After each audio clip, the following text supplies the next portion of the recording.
ما شئت يا ربي يكون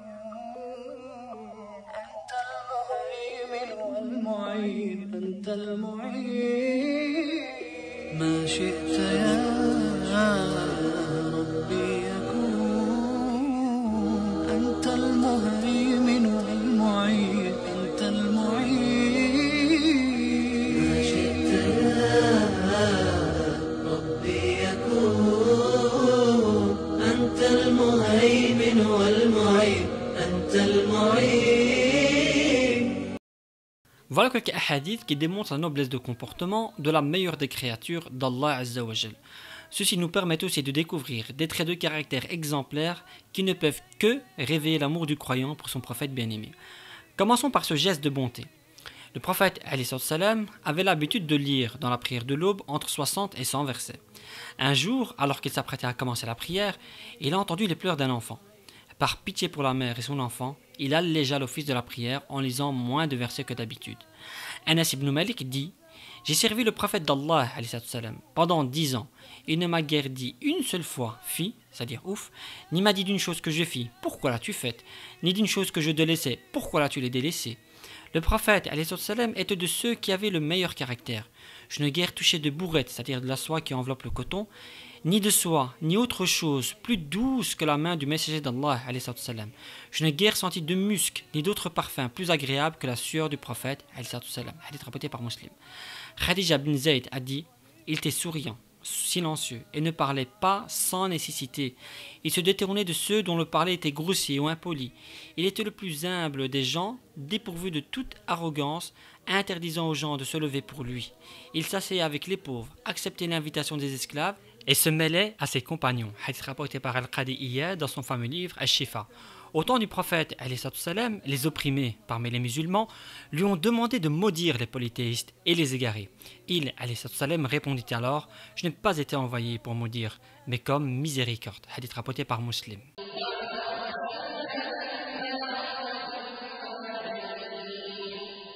Imaginez cette scène dans laquelle notre grand prophète fait preuve de miséricorde aux gens de la Mecque malgré ce qu'il a subi de leur part. Il monta sur le mont As-Safa et dit aux gens qui s'y étaient réunis « Oh les Qurayshites, que croyez-vous que je vais faire de vous aujourd'hui ?» Ils répondirent « Tu es un frère généreux et un neveu généreux. » Alors le prophète leur dit « Pas de récrimination contre vous aujourd'hui, qu'Allah vous pardonne, partez, vous êtes libres. » Et c'est un hadith faible. À la ville de Taïf, les polythéistes l'ont malmené et ont envoyé leurs enfants pour lui jeter des pierres. Il s'arrêta, les pieds en sang, pour prier Allah Azza wa Jal. L'ange des montagnes s'adressa à lui en ces termes. Allah m'envoie pour te dire que si tu veux, je les engloutis en écrasant les montagnes sur eux. Et le prophète répondit alors, je souhaite plutôt qu'Allah fasse sortir de leurs reins, c'est-à-dire une progéniture, une descendance, des gens qui adoreront Allah, l'unique, sans rien lui associer. Et l'ange répliqua, Allah a raison de t'appeler le miséricordieux, plein de compassion.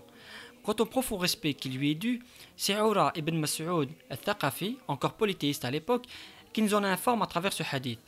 Après avoir été envoyé en tant qu'ambassadeur pour négocier avec le prophète les accords de paix de Hudaybiyah, il dit à Quraysh, malgré avoir rencontré d'innombrables rois, parmi eux Khosroès, l'empereur perse, César et Négus, empereur de l'Abyssinie, par Allah, jamais je n'ai vu un roi qui fut autant honoré que Mohammed par ses compagnons. Urwa se mit à toiser, c'est-à-dire à dénigrer les compagnons du prophète. Puis il dit, par Allah, l'envoyé d'Allah, quand il donne un ordre, il s'empresse de l'exécuter. S'il fait ses ablutions, on se bat pour en recueillir l'eau. Quand il parle, il baisse la voix en sa présence et il ne lui lève pas le regard en vertu du grand respect qu'il lui réserve. Hadith rapporté par Al-Bukhari. De même, Ammar ibn al-As raconte « Je n'aimais point une personne autant que le messager de Dieu et je ne respectais aucune personne autant que le messager de Dieu. Malgré cela, je ne pouvais lever mes yeux vers lui par révérence envers lui. C'est bien que si on me demandait de le décrire, j'aurais été incapable de le faire, n'ayant pas pu le contempler avec précision. » Cette affection est aussi due aux qualités morales du prophète, à sa noblesse de caractère, sa moralité, son comportement envers autrui, son indulgence, sa douceur, sa piété, sa sympathie et encore tant d'autres qualités. Maintenant, quelques exemples de l'amour qu'éprouvaient les compagnons pour le prophète. Notre prophète était affectueux, attentionné et doux. Les gens qui l'ont côtoyé l'ont tellement aimé qu'il relativisait tout ce qui leur arrivait, tant que le prophète alayhi salam n'avait rien. En exemple, écoutez ces paroles de Talha ibn Ubaydullah qui met sa main et se prit une flèche pour protéger le prophète alayhi salam et lui dit « Que je me fasse tuer plutôt que quelqu'un te touche, ô messager d'Allah ». Et c'était ainsi aussi, en pleine bataille, après avoir appris que son frère était mort, qu'une femme répondit « Et le prophète alayhi salam, comment va-t-il » Elle commença à le chercher sur le champ de bataille. Puis on lui dit que son mari était mort, que son père était mort, que son fils était mort.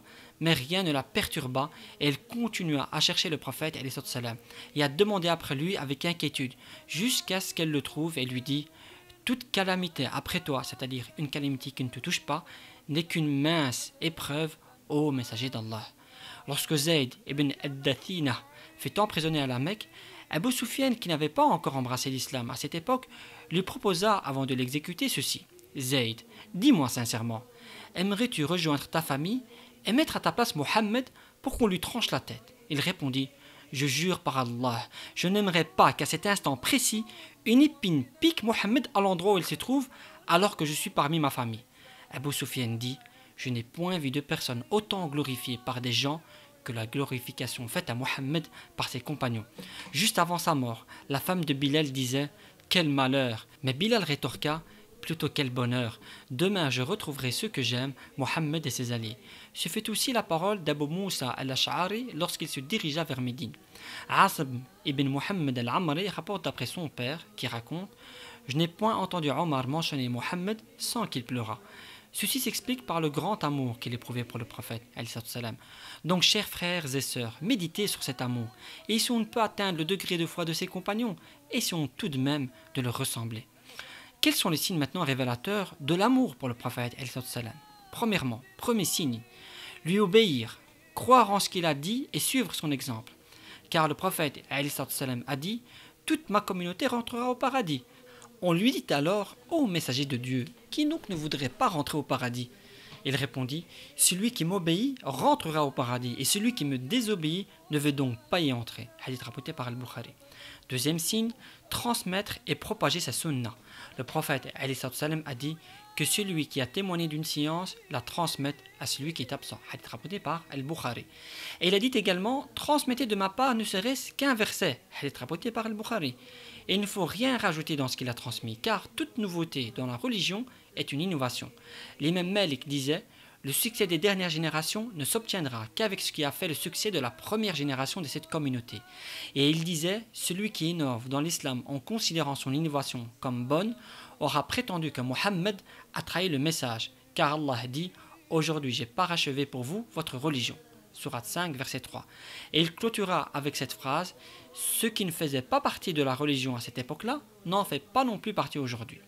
Troisième signe, ne pas outrepasser les limites dans son éloge. Comme, par exemple, l'élever au même rang qu'Allah, croire qu'il connaît l'inconnaissable, l'invoquer en dehors d'Allah, jurer par lui en croyant qu'il nuit ou procure du bien, etc. Sachez que tout cela est faux, et celui qui le fait n'est point musulman. Le prophète, alayhi salam, mit en garde à ce sujet, en ordonnant « N'exagérez pas en me couvrant d'éloges, comme l'ont fait les chrétiens avec Jésus. Je suis seulement son serviteur, donc dites plutôt le serviteur d'Allah et son messager. » Hadith rapporté par Al-Bukhari d'après Omar ibn al-Khattab. Quatrième signe, l'ardent désir de le voir. Le prophète a dit « Parmi les personnes de ma communauté qui m'aiment le plus, des gens qui viendront après moi et qui désireront me voir, quand bien même ils sacrifieraient pour cela leur famille et leurs biens. » Hadith rapporté par Muslim. 8 jours avant sa mort, il dit « Mes frères de Uhud, les martyrs, me manquent. Je veux leur rendre visite. » Il alla les voir et leur dit « Assalamu alaykum, martyrs de Uhud. Vous êtes les précurseurs et je suis, Inch'Allah, le suivant. » Sur le chemin du retour, il se mit à pleurer et ses compagnons lui demandèrent « Qu'est-ce qui te fait pleurer, ô messager d'Allah ?» Il répondit « Mes frères me manquent. » On lui dit alors « Ne sommes-nous pas tes frères ?» Il dit « Non, vous êtes mes compagnons. Mes frères sont des gens qui viendront après moi, croiront en moi alors qu'ils ne m'ont pas vu. » Cinquième signe, se rappeler de lui énormément, en lisant sa biographie et en l'enseignant à ses enfants. Priez beaucoup pour lui en prononçant la formule suivante. Qu'Allah lui accorde la bénédiction et la paix, sallallahu alayhi wa sallam, ou sur lui la paix et la bénédiction, alayhi salam, mais la meilleure formule est celle dite pendant le tashahhud de la prière. Ainsi vous aurez obéi à l'injonction d'Allah, Allah priera 10 fois pour vous et vous ferez partie de ceux qui mériteraient l'intercession du prophète le jour où tant de personnes en auront besoin. Enfin, dernier signe, sa parole doit l'emporter sur toute autre parole. L'imam Shafi'i disait « Les musulmans sont unanimes de croire que si une tradition du prophète a été clarifiée à quelqu'un, il ne lui est plus possible de la délaisser pour la parole de quiconque. Délaisser toute parole quand celle de Mohammed est présente. En religion, la personne prévoyante n'est pas comme celle qui reste imprudente. Wallahu a'la wa a'lam. أنا العبد الذي كسب الذنوب وصدته الأماني أن يتوب أنا العبد الذي يضحى حزينا على زلاته قلقا كئيبا أنا العبد الذي كسب الذنوب وصدته الأماني أن يتوب أنا العبد الذي أضحى حزينا على زلاته قلقا كئيبا